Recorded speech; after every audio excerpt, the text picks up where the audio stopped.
What's good, Panther Nation? It's your boy Myron McRae, aka Tornado McRae across the skies of the internet, here with another episode of Panther Pride TV. Your one-stop shop for all your Panther notifications and your Panther obligations. And told y'all I was on this trip. Wi-Fi's been spotty. So if you've been waiting for me to post a video, this is why, and we've been trying to work it out. However, I got it working now. And guys, first things first, let's talk about the fact that the Carolina Panthers went on the road against the number one team in the NFC and got that dub the way bro. I tell y'all, I was tracking the game. I was nervous about the game. Everything had me down to the wire. But when I saw we got the ball back with 2 minutes to go, I said, okay, we're in the good. We are in the good. As long as we do this drive and call the game the way we've been calling it, or at least the way we've been executing it in clutch and late, I felt comfortable. Once we got on the other side of 50, I felt confident in Fitzgerald. I felt confident in a lot of things. And, bro, overall, Sunday's game, defensively and in the run game, spectacle. Because when we look at the stats, bro, look at this. Here's some key stats from our win on Sunday, right? 1, 9th straight game where our defense didn't allow a touchdown on the opening drive. That's first things first. 2, Rico does what he does. Tallies for 131 rushing yards, 11 receiving, and 2 TDs, which, crazy enough, it's the first time Rico ever had multiple TDs in a game. So I don't know how that's happening. 3, Panthers won the turnover margin game, getting 2 turnovers with the interception by Morick, as well as the fumbled recovery by Nick Scott. And we only lost 1. 4, big shout out to the O-line, as we did not allow Micah Parsons to get a single pressure on Bryce Young. Huge shout out to the Guardians of the Carolinas down there. Number 5, defense forced the Packers to go 1-5 in the red zone. As prominent as an offense that they have, we held them to 1-5 in the red zone is beautiful. Including, they even missed a field goal. And then number 6, another one of y'all, I want to talk about this, is Bryce Young is now tied for the most game-winning drives since he became a rookie, since he came into the league in 2023. And he's tied with Patrick Mahomes, Jalen Hurts, and, crazy enough, Geno Smith. So, when you're looking at it, man, Carolina's clicking. I know some of y'all, did Bryce have a great day? No. Was it also super windy? Yes. However, listen, 102 yards, 1 interception, which was very underthrown. I don't know if the wind picked up the ball because it was it was egregiously short in terms of the route. And I know I've seen some people that are like, why didn't you just hit the check down to Coker underneath, which was open and is a valid criticism. But I don't think on a normal day that was a bad idea by Bryce, considering we've seen him in X complete that exact same pass before in that exact same spot.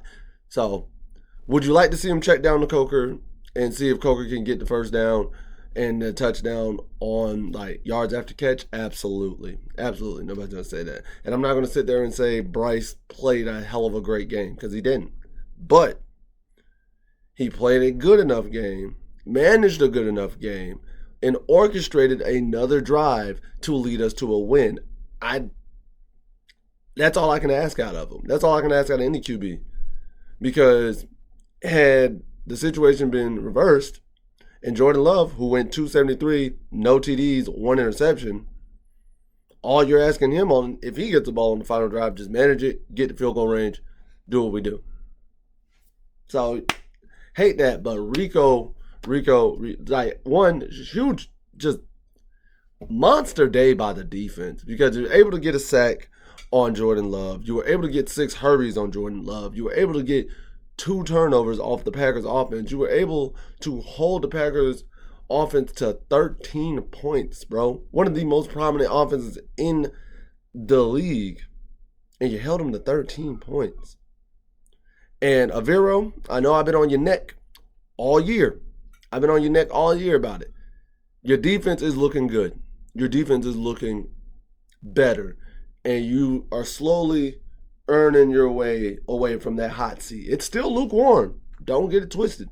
It's still warm, sir. But performances like this are what get you out of the hot seat.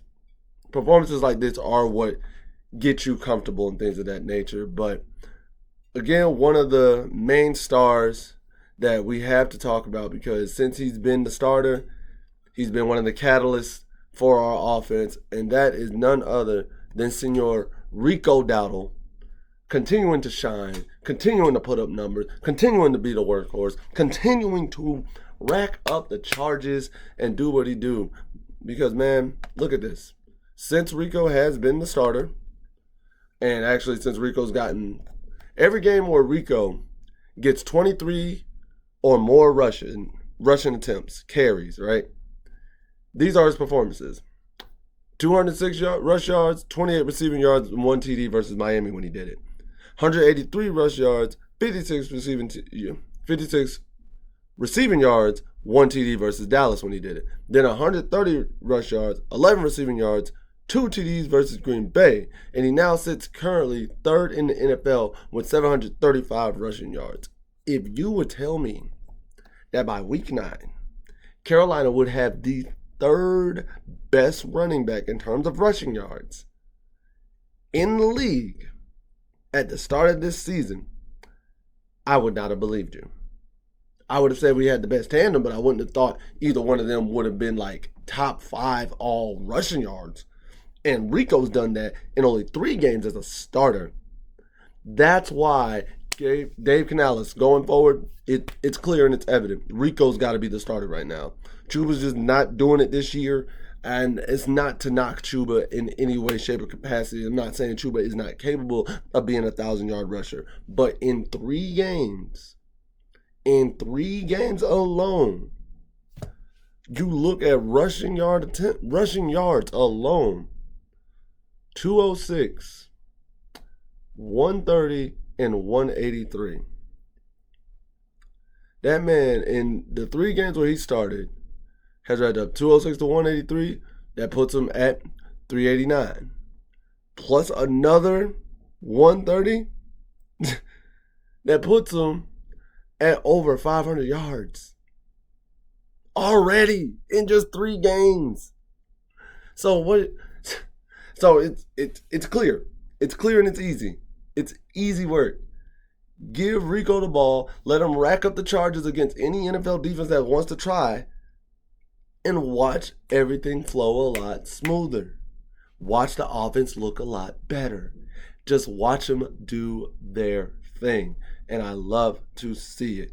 It's quite beautiful. It's quite beautiful. And another reason why Carolina, I feel as though, has been great is because there hasn't been a certain podcast around in the last month. However, we got some issues, guys, because apparently the Meow Mix podcast is set to return.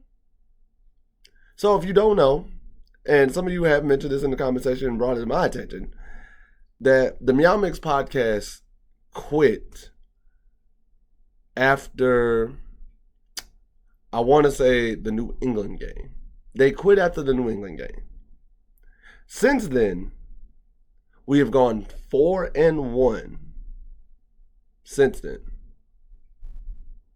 We've gone 4-1 since they quit. And now they're trying to make a return. Listen, Meow Mix, respectfully, as another Panther podcast who stuck through the good and the bad here, we are winning when y'all are not around. I'm going to need y'all to not stay around. At least not until next season. Y'all can come back next season, but right now, everything's turning. I'm going to need y'all to shut it down for this season because you quit when things got hard. You didn't stick by us. You didn't keep pounding. You quit when things got hard. I need y'all to go ahead and skedaddle for the rest of this season. I know I'm not the only Panther fan thinking that. Again, you can come back. You can come back.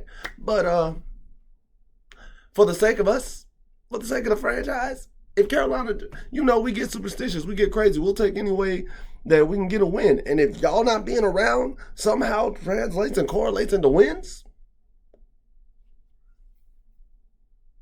go. Please. Please. I'm not saying this to be shady. I'm just saying it'd be nice It'd be nice. I like us on these win streaks, man. And so got all that going on. And guys, like I said, I brought these up last week. So because of it, time to read our dispatch from General Bryce Young. So this dispatch comes from Sunday after the game, and he says, "Dearest mother, many doubted our cause, yet I held firm. The cheese-fed militia fell by final volley, struck by true artillery specialist Fitzgerald. Sergeant Dowdle, our full-time lead horse, bore the burden with grace. Our march toward winter campaign begins. Bryce." That is your dispatch from General Bryce Young. And yes, shout out to Ryan Fitzgerald, because him making up for the missed extra point comes up clutch. Thank you, Fitz. Hey, each day you keep proving me wrong. Each day Ryan Fitzgerald proves to me why I was wrong and wanting Matthew right. And I love it. Prove me wrong. And for the Panther Freeze phrase for the day, as much as I talk junk about this guy, I got to give Nick Scott credit where credit is due, and being at the right place at the right time and recovering a fumble, bro. I got to give him credit where credit is due, and I don't like Nick Scott. Y'all know this. However, he was at the right place at the right time, made a huge recovery, made a huge stop on a screen pass too, like a huge stop. So, Nick, as much as I give you hell, hey, much as I give you hell, dog, I got to give you your praise when you ball out and when you do your thing. So, nothing wrong there. And lastly, guys, we're going to get into your favorite segment, which is Panther Nation. All of y'all, speaking your truth, while I read some of the comments from the last video. And today, and the first comment comes from, let me pull it up here, comes from the homie Grizzly the Bowler. My man says, "Great game. Congrats on defense and my boy Rico." But when he got that flag for the two-pump celebration, it brought back flashbacks to that DJ Moore celebration, and we lost the game. I said, "Oh, wow. We don't lose like this again, right?" Now, I will say this. The two-pump celebration, epic, A1, and I would have loved the refs if they just let it happen and didn't flag them at all, because it would be like, yep, it's two, but you can't do three. I wish they would have done that, but you know, NFL refs, they hate fun. They hate fun, all the good jazz. Next comes from Rico Dowdle. My man says, "When you said Trev Wallace should to get the concussion off of him, hashtag podcast goated." Listen, bro. That phrase had me in a chokehold. I could not say "should sit" for the longest. That phrase had me in a chokehold that episode. So it is what it is. And listen, I'm not perfect by any means.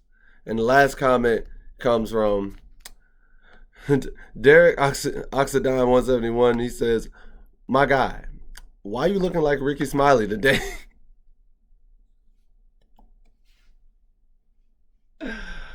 Well, Derek, I favor Ricky Smiley, so I can't even hide it. I can't deny that.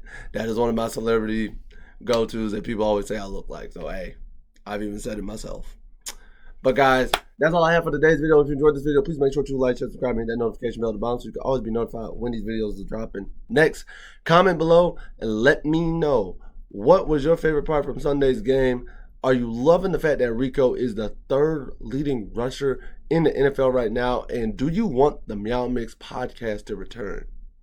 I mean, we're 4-1 since they've been gone, so let me know in the comment section below. And if you want to watch any of my other personal content, be sure to follow me at Tornado McRae on YouTube and grow that channel as well. And I put out a lot of stuff, including more Carolina Panthers content over there. But at the end of the day, guys, y'all know the saying.